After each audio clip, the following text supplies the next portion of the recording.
क्या आपने कभी किसी ऐसे इंसान को देखा है जिसके पास अंधा पैसा है? ऐसा लगता है मानो वो कुछ भी छुए वो सोना बन जाता है। उसे मेहनत करते हुए कोई नहीं दिखता, फिर भी उसके पास वो सब कुछ है जिसके लिए आप दिन रात मर रहे हो। लोग इसे किस्मत कहते हैं, लेकिन आचार्य चाणक्य इसे बुद्धि का कौशल और सही दिशा कहते थे।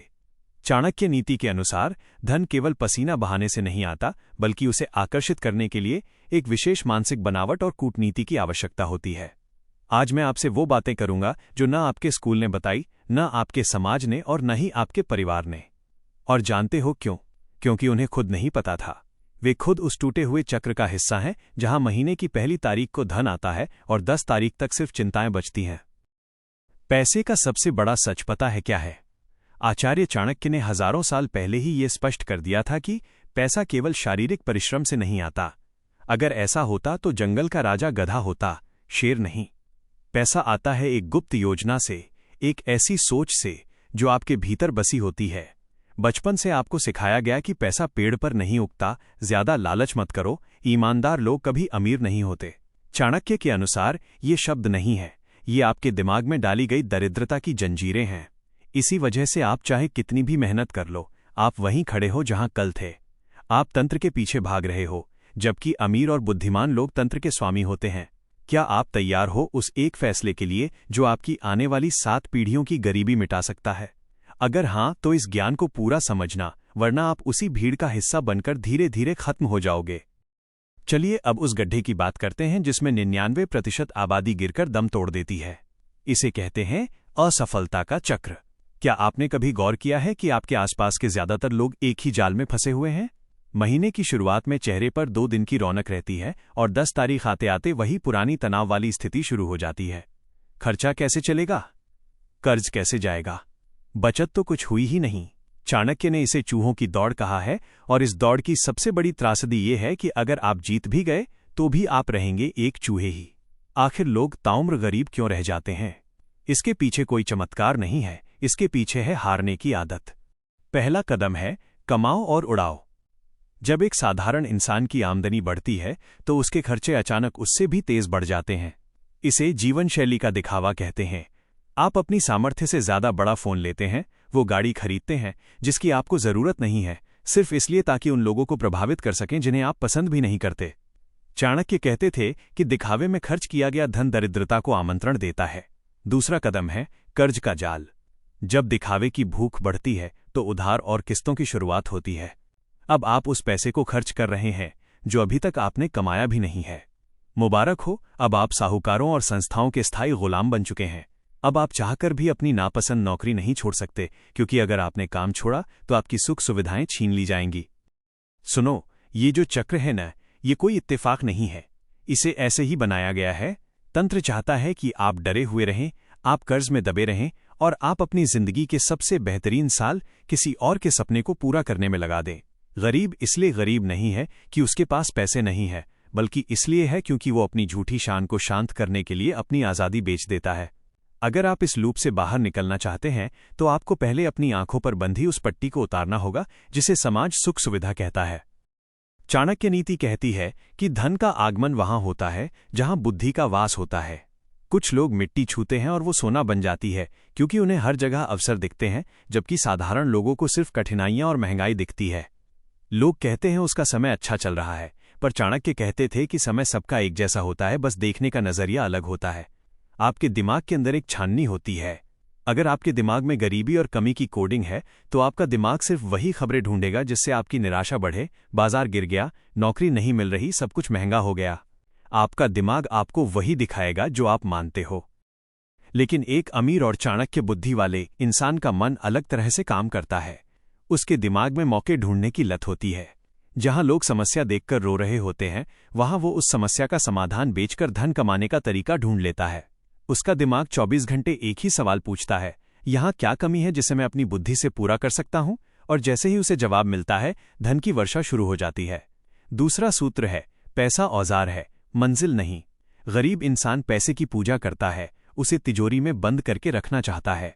बुद्धिमान इंसान जानता है कि पैसा एक ऊर्जा है, एक हथियार है। वो पैसे को बचाने के लिए नहीं, बल्कि काम पर लगाने के लिए इस्तेमाल करता है। वो जानता है कि अगर पैसा बैठा रहेगा तो वो मर जाएगा। पैसे को बहाव में रखना ही असली अमीरी है। तीसरा सूत्र है तंत्र बनाम परिश्रम। एक साधारण इंसान सोचता है कि मैं ये काम कैसे करूं, जबकि अमीर इंसान सोचता है कि ये काम कैसे करवाया जाए। वो खुद को काम से बाहर रखता है और एक ऐसी व्यवस्था बनाता है जो उसके लिए काम करे। वो जानता है कि अगर उसे खुद ही पसीना बहाना पड़ा तो वो कभी बड़ा धन नहीं कमा पाएगा। उसे अपनी आज़ादी चाहिए और वो आज़ादी उसे उसका बनाया हुआ तंत्र देता है। क्या आपके दिमाग में ये विचार चल रहे हैं, या आप अभी भी इस बात पर खुश हो रहे हो कि आपने इस महीने कुछ रुपए बचा लिए? याद रखना, केवल बचत करना आपको सुरक्षित रख सकता है, लेकिन वो आपको कभी वैभवशाली नहीं बनाएगा। अमीर बनने के लिए आपको अपने भीतर की उस पुरानी गरीबी वाली फाइल को नष्ट करना होगा। आपको ये यकीन करना होगा कि आप धन के निर्माता हो, धन के सेवक नहीं। अब बात करते हैं उस विशेष योग्यता की जो आपको दुनिया के 99% लोगों से मीलों आगे खड़ा कर देगी। इसे कहते हैं अवसरों को आकर्षित करने की शक्ति। क्या आपने कभी सोचा है कि जब बाजार गिरता है तो सब लोग रोते हैं, लेकिन कुछ लोग उसी समय अपनी संपत्ति दुगनी कर लेते हैं? जब कोई नई तकनीक आती है तो सब डरते हैं कि नौकरी चली जाएगी, लेकिन कुछ लोग उसी तकनीक का इस्तेमाल करके अपना नया साम्राज्य खड़ा कर देते हैं। सुनो, ये दुनिया जानकारी और शोर से भरी पड़ी है। आपके आसपास हजारों करोड़ों के व्यापारिक विचार हर रोज आपके सामने से गुजरते हैं, लेकिन आप उन्हें देख क्यों नहीं पाते? क्योंकि आपका दिमाग एक पुराने और खराब छन्नी के साथ चल रहा है। आचार्य चाणक्य कहते थे कि दृष्टि उन्हीं को मिलती है जो देखने का साहस रखते हैं। इसे एक साधारण उदाहरण से समझो। अगर आप आज तय कर लो कि आपको एक विशेष रंग की गाड़ी लेनी है, तो अचानक आपको सड़क पर हर दूसरी गाड़ी उसी रंग की दिखने लगेगी। क्या वो गाड़ियां पहले वहां नहीं थीं? बिल्कुल थीं, पर आपके दिमाग ने उन्हें जरूरी नहीं माना था, इसलिए उन्हें नजरअंदाज कर दिया था। ठीक यही खेल पैसे के साथ होता है। अगर आपके दिमाग में महंगाई, बेरोजगारी और किल्लत भरी है, तो आपका दिमाग आपको सिर्फ वही दिखाएगा। लेकिन अगर आप अपने दिमाग को अवसर ढूंढने के लिए तैयार कर दो, तो आपको कचरे में भी पैसा दिखने लगेगा। अब सवाल ये है कि इस मानसिक मशीन को तैयार कैसे करें? पहला नियम है शिकायत करना बंद करो और समाधान ढूंढना शुरू करो। रोना बंद करो, हल ढूंढो। एक आम आदमी की सबसे बड़ी आदत होती है हर बात पर शिकायत करना। धूप बहुत है, भीड़ बहुत है, सामान बहुत महंगा है। सुनो, जहां शिकायत है वहां एक समस्या है, और जहां समस्या है वहां पैसा कमाने का एक बहुत बड़ा अवसर है। अगली बार जब आपको किसी चीज से चिढ़ हो या कोई कमी दिखे, तो ये मत कहो कि ये खराब है। खुद से पूछो कि अगर मैं इसे ठीक कर दूं तो कितने लोग मुझे इसके लिए पैसे देंगे। यही वो मानसिक बदलाव है जो आपके भ्रम को स्पष्टता में बदल देता है। दूसरा नियम है विचारों का अभ्यास। जैसे व्यायाम करने से शरीर बनता है, वैसे ही रोजाना अभ्यास करने से मौके ढूंढने वाला दिमाग बनता है। आज से एक नियम बना लो, हर रोज सोने से पहले 10 ऐसे तरीके लिखो जिससे पैसे कमाए जा सकते हैं, चाहे वो कितने भी पागलपन भरे क्यों न लगे। शुरू के 2-4 दिन आपको बहुत मुश्किल होगी, लेकिन 15 दिन बाद आपका दिमाग खुद ब खुद चलते फिरते व्यापार के तरीके बनाने लगेगा। आप दुनिया को एक अलग नजरिए से देखने लगोगे। तीसरा नियम है डर से शक्ति की ओर बढ़ना। ज्यादातर लोग नए मौकों से इसलिए डरते हैं क्योंकि उन्हें हारने का डर होता है। आचार्य चाणक्य कहते थे कि भय को अपने पास मत आने दो, और अगर वो आए तो उस पर प्रहार करके उसे नष्ट कर दो। अमीर इंसान हार से नहीं डरता, वो मौका छोड़ने से डरता है। वो जानता है कि एक गलत फैसला उसे थोड़ा पीछे ले जाएगा, लेकिन एक सही फैसला उसे 7 आसमान ऊपर पहुंचा देगा। क्या आप अभी भी वही पुराने घिसे पिटे तरीके अपना रहे हो? क्या आप अभी भी किस्मत का इंतजार कर रहे हो? याद रखना, अवसर कभी आपके दरवाजे पर दस्तक नहीं देते, वे आपके सामने से चुपचाप गुजरते हैं, और अगर आपकी आंखें खुली नहीं हैं तो वे किसी और के पास चले जाएंगे। अब बात करते हैं उस चीज की जो सुनने में बहुत काल्पनिक लगती है, लेकिन यही अमीरी का सबसे बड़ा रहस्य है। इसे कहते हैं अंधा पैसा। आपने अक्सर सुना होगा कि खूब मेहनत करो, पसीना बहाओ, रात दिन एक कर दो, तभी पैसा आएगा। इसे दुनिया मेहनत कहती है। लेकिन क्या आपने कभी गौर किया है कि सड़क पर पत्थर तोड़ने वाला मजदूर आपसे कहीं ज्यादा पसीना बहाता है, तो फिर वो सबसे अमीर क्यों नहीं है? क्योंकि वह पैसे के पीछे भाग रहा है। आचार्य चाणक्य का एक बहुत बड़ा सत्य याद रखना, जिस चीज के पीछे तुम भागोगे वो तुमसे दूर भागेगी। असली अमीर वो नहीं है जो पैसे के पीछे भागता है, असली अमीर वो है जिसके पीछे पैसा भागता है। और ऐसा तब होता है जब आप केवल शरीर घिसने के बजाय अपनी बुद्धि और समय का सही तालमेल बिठाते हैं। तालमेल का मतलब क्या है? हमारा दिमाग एक यंत्र की तरह है। अगर आप इसे केवल जीवित रहने और गुजारा करने पर लगाओगे तो आपको बड़ा धन कभी नहीं दिखेगा। जब आपकी योग्यता, आपकी सोच और बाजार की जरूरत ये तीनों एक दिशा में आ जाते हैं तो उसे सही तालमेल कहते हैं। फिर लोग आपको पैसा इसलिए नहीं देते कि आप मेहनत कर रहे हो, वे आपको पैसा इसलिए देते हैं क्योंकि आप उनकी समस्याओं का अंत कर रहे हो। बाहर से देखने वालों को लगता है कि इस इंसान की तो लॉटरी लग गई, इसके पास तो कहीं से भी पैसा आ रहा है। पर हकीकत यह है कि उस इंसान ने अपनी आंतरिक प्रोग्रामिंग ऐसी सेट कर ली है कि अब पैसा उसकी तरफ खींचा चला आता है। अमीर आदमी कभी पैसे के लिए काम नहीं करता, वो व्यवस्था बनाने के लिए काम करता है। वो ऐसी संपत्तियां बनाता है जो उसे ताउम्र कमाकर दें।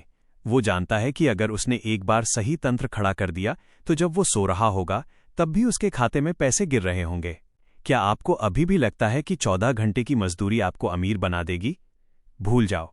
अगर आप अपनी ऊर्जा और अपनी सोच को पैसे की गति के साथ नहीं जोड़ोगे तो आप उम्र भर सिर्फ मेहनत ही करते रहोगे। अमीर होने का मतलब ये नहीं है कि आप कितना काम करते हो, बल्कि ये है कि आप खुद को कितना मूल्यवान बनाते हो। अब बात करते हैं उस योजना की जो आज की इस शोर शराबे वाली दुनिया में आपको एक धन का चुंबक बना देगी।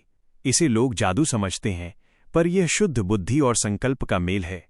आज की दुनिया वो नहीं है जो आपके पूर्वज देख कर गए थे। पुराने नियम मर चुके हैं। आज के दौर में अगर आप सिर्फ शरीर की मेहनत के भरोसे बैठे हो तो आप बहुत पीछे छूट जाओगे।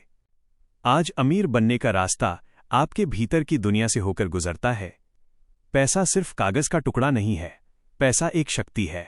मनोविज्ञान का एक बहुत गहरा नियम है, आप जिस चीज के लिए ज्यादा बेचैन होते हो वो आपसे उतना ही दूर भागती है।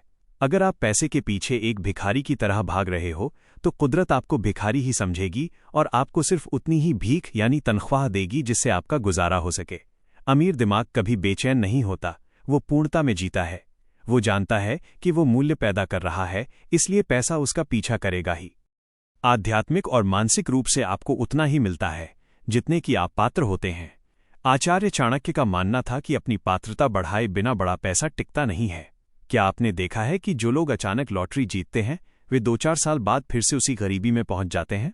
इसका कारण ये है कि उनका बैंक बैलेंस तो बढ़ गया, पर उनकी मानसिक प्रोग्रामिंग अभी भी गरीब वाली ही थी। आज का सबसे बड़ा सूत्र यही कहता है कि पहले खुद को उस पैसे के लायक महसूस करो, पैसा अपने आप आपके पास आने का रास्ता ढूंढ लेगा। एक और बड़ी बीमारी है नतीजे से बहुत ज्यादा चिपक जाना। आप काम शुरू करते ही सोचने लगते हो कि पैसे कब आएंगे। चाणक्य नीति के अनुसार जब आप नतीजे से अपना ध्यान हटाकर सिर्फ अपनी कार्यक्षमता और गुणवत्ता पर लगा देते हो तो एक चमत्कार होता है। आपका डर खत्म हो जाता है और जिस इंसान के अंदर से हारने का डर निकल गया उसे दुनिया की कोई ताकत जीतने से नहीं रोक सकती। आज के युग में लोगों का ध्यान खींचना ही सबसे बड़ी मुद्रा है। अगर आप लोगों का ध्यान खींचना जानते हो और उनकी किसी समस्या का समाधान दे सकते हो तो आप अंधा पैसा कमाने के हकदार हो। लेकिन ये तभी होगा जब आप अंदर से शांत और बाहर से पूरी तरह केंद्रित होगे। क्या आप अभी भी किस्मत के भरोसे बैठे हो या आप समझ चुके हो कि आपकी बाहरी दुनिया आपकी अंदरूनी दुनिया का सिर्फ एक आईना है? अगर आपकी अंदरूनी कोडिंग में डर, शक और कमी भरी है तो बाहर भी आपको वही दिखेगा। लेकिन अगर आप इस बात को समझ गए तो आप जान जाओगे कि अमीर होना कोई इत्तेफाक नहीं बल्कि एक विज्ञान है। अब हम इस चर्चा के सबसे खतरनाक और ताकतवर मोड़ पर पहुंचते हैं। हमने गुप्त योजनाओं की बात की, असफल चक्र को समझा और अवसरों को आकर्षित करना भी जाना, लेकिन ये सब कुछ बेकार है अगर आप वो एक फैसला नहीं लेते जो आपको इस 99% की भीड़ से हमेशा के लिए अलग कर देगा। आपने बहुत कुछ सुना, बहुत कुछ सीखा और आपके दिमाग में अभी बहुत सारे विचार दौड़ रहे होंगे, लेकिन जानते हो कल सुबह क्या होगा? 90% लोग इस जानकारी को भूल जाएंगे और वापस अपनी उसी पुरानी जिंदगी में लौट जाएंगे। वे फिर से वही शिकायतें करेंगे, वही बहाने बनाएंगे और उसी मामूली आनंद और आलस में खो जाएंगे। यही फर्क है एक विजेता और एक हारने वाले में। वो एक फैसला पता है क्या है? वो फैसला है पूरी जिम्मेदारी लेना। आज इसी वक्त आपको ये तय करना होगा कि आपकी गरीबी, आपकी नाकामी और आपकी उलझन के लिए न सरकार जिम्मेदार है, न आपके माता पिता और न ही आपकी किस्मत। इसके लिए सिर्फ और सिर्फ आप जिम्मेदार हैं। जब तक आप अपनी नाकामी का दोष किसी और के सिर पर फोड़ते रहेंगे तब तक आप अपनी शक्ति भी उन्हें ही देते रहेंगे। जिस दिन आपने ये कह दिया कि अगर मैं गरीब हूं तो ये मेरी गलती है और इसे मैं ही ठीक करूंगा, उस दिन आप पूरे तंत्र से बड़े हो जाओगे। चाणक्य कहते थे कि आत्मनिर्भरता ही वैभव का प्रथम सोपान है। अंधा पैसा कमाने का कोई छोटा रास्ता नहीं है, इसका सिर्फ एक ही मार्ग है, इतने काबिल बनो कि दुनिया तुम्हें नजरअंदाज न कर सके। आज आपको ये फैसला लेना है कि आप एक उपभोक्ता बनकर मरना चाहते हो या एक निर्माता बनकर राज करना चाहते हो। क्या आप अपनी झूठी शान को शांत करने के लिए दिखावा करना छोड़ सकते हो? क्या आप अगले 1 साल के लिए गायब होकर अपने साम्राज्य पर काम कर सकते हो? अगर जवाब हाँ है तो समझो आपने वो फैसला ले लिया है। अब फालतू की बातें छोड़ो और उस एक काम पर लग जाओ जिसे तुम महीनों से टाल रहे हो। ये मत सोचो कि शुरुआत कैसे होगी, बस शुरू कर दो, क्योंकि अंधा पैसा सिर्फ उन्हें मिलता है जो अमल करने में यकीन रखते हैं, सिर्फ जानकारी इकट्ठा करने में नहीं। तो दोस्तों, चाणक्य नीति का यह ज्ञान आपके जीवन की दिशा बदल सकता है। मेहनत शरीर से नहीं, बुद्धि से कीजिए और एक ऐसी व्यवस्था खड़ा कीजिए जो आपके सोने के बाद भी आपके लिए धन पैदा करे। अगर आपको आज का ये वीडियो शक्तिशाली और असरदार लगा हो तो इसे लाइक जरूर करें। हमारे चैनल को सब्सक्राइब करना न भूलें ताकि सफलता और कूटनीति के ये गुप्त सूत्र आपको मिलते रहें। इस वीडियो को उन लोगों के साथ साझा करें जिन्हें आज एक सही राह की जरूरत है। कमेंट में लिखिए, मैं अपनी जिंदगी का खुद मालिक हूं। शांत रहिए, बुद्धि का प्रयोग कीजिए और अपने सपनों को हकीकत बनाइए। धन्यवाद।